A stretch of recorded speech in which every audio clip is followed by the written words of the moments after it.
Welcome back to All Your Base Space. I'm your host, Spin Assassin.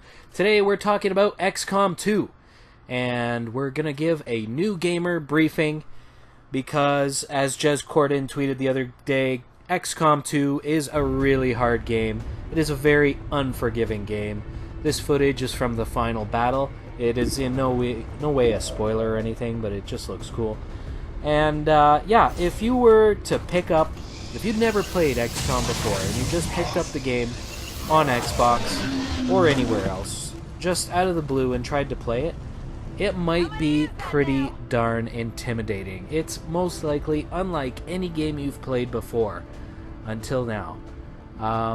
It's not a new game type. It's a turn-based tactical game where it's almost similar to RTS, but it's more like you take turns.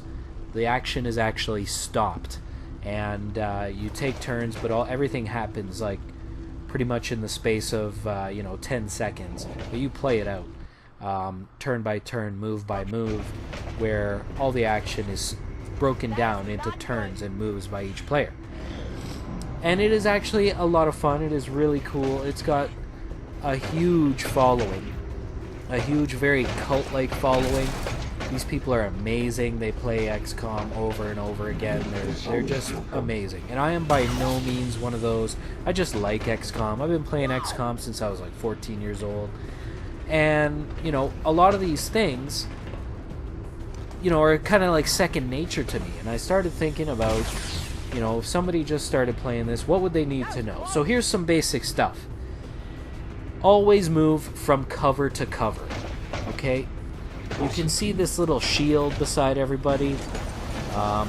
Yellow means basically you don't have cover. Red means you don't have any cover at all.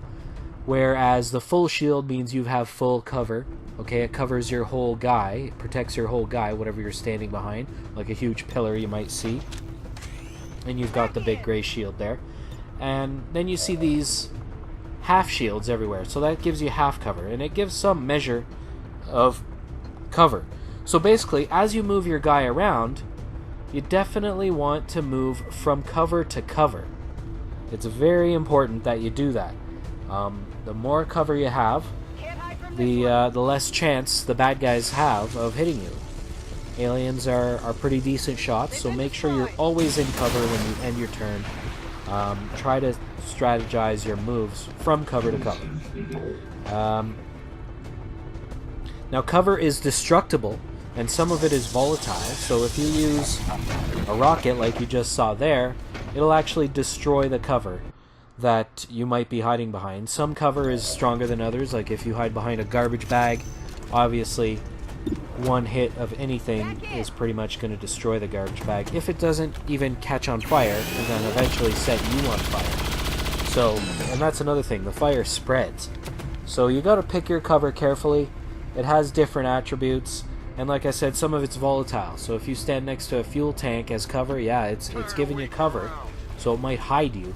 But if it takes a stray shot or any kind of explosion, it's going to blow you up as well.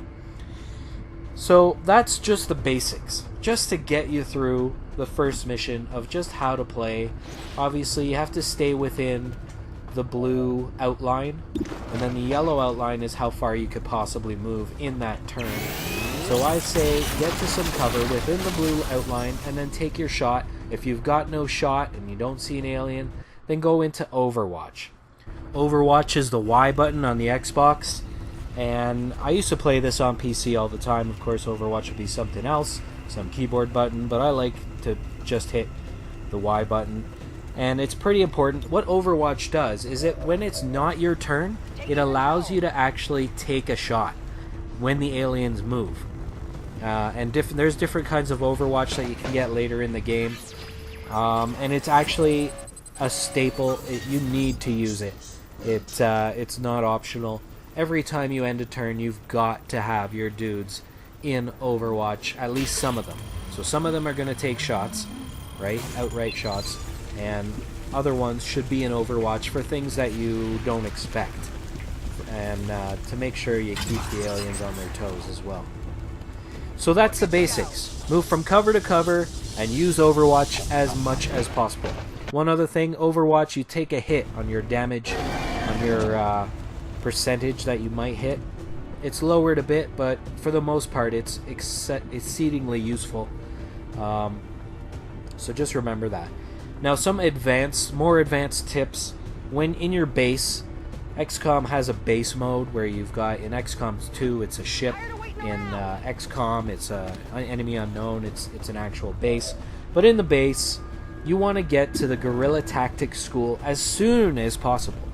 You definitely want to build this thing. And basically, you want to get the power-up. As soon as you get a sergeant, you're able to bring a 5th squad member. Eventually, you can, when you get, I think, a major in a certain class, you can actually bring 6 people along with your squad. That is absolutely necessary. You need to train up those skills, as well as, I'm going to add another one that you won't hear from most people. There's a power-up that you can research for getting more XP from kills. So pretty much every time you get a kill, you're also going to get a lot more XP. And you'll see it, especially with the lower levels. When you're leveling up your squad mates, you'll actually notice that every time you get a kill, you're actually going to get promoted. And I can't talk about base building and mention the Guerrilla Tactics School without also mentioning the Advanced Warfare Center.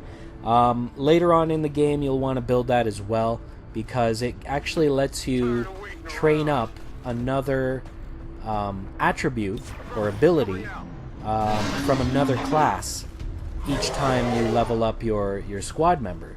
So definitely you're going to want to do that early on in the game, so you can give your people as many attributes as possible, as many things that you can do. Which some of these, once you level up your character, you're going to see there's all these kinds of bonuses that change the rules in your favor, really. So definitely do that. Now, missions.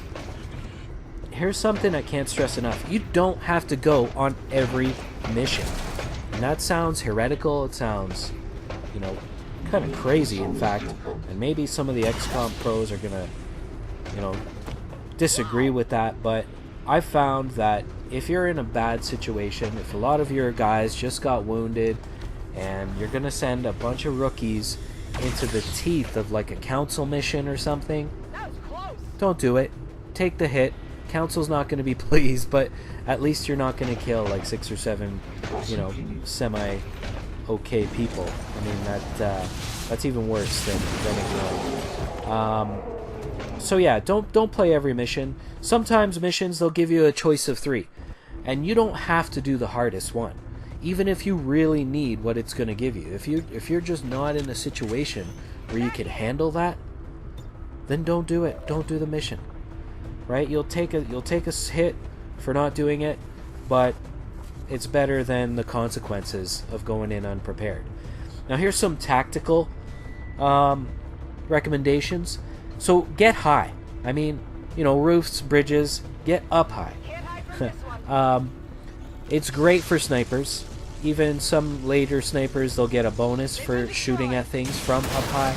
But basically you have longer range, longer sight lines, you can throw grenades further, and also there's less enemies on the roofs. You're not going to run into as many bad guys, you're not going to run into patrols on the roof, you're not going to run into civilians who are going to, you know, point you out to their oppressors. The roofs are good places to be. So get up there. You'll also be able to research armor that has grappling hooks. You'll be able to get armor eventually that has jetpacks that you can fly to places and stuff. And that stuff is really useful. You can use that to get out of a jam as well. Make sure you get those grappling hook armor and give them to your snipers and get them up high. That's definitely something you want to do on a mission. It will definitely turn the tide on every situation in your favor. And you know, this is something else I always do, is once you level up your squad member to a colonel, don't take him on missions anymore.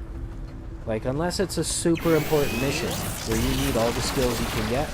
Once a squad mate is leveled up to colonel, you know, they're kind of taking all the experience for themselves. So, you know, rotate them out. Let the colonel sit at home. while you get a new squad member in there, a new rookie, and he can start making kills and getting all the experience, and pretty soon you'll have a whole squad worth or more of colonels ready to go, who are nice and fresh and not injured and just ready to go. Alright, so the next tip is save scumming. That's what the pro Xbox guys call it. Even the devs call it save scumming, because a lot of the things are probabilities. You can see here hacking probabilities and whatnot. I think I actually don't even make this one. Oh no, I just made it. So I actually controlled the enemy. I took over the system here. I hacked it, and that doesn't always work.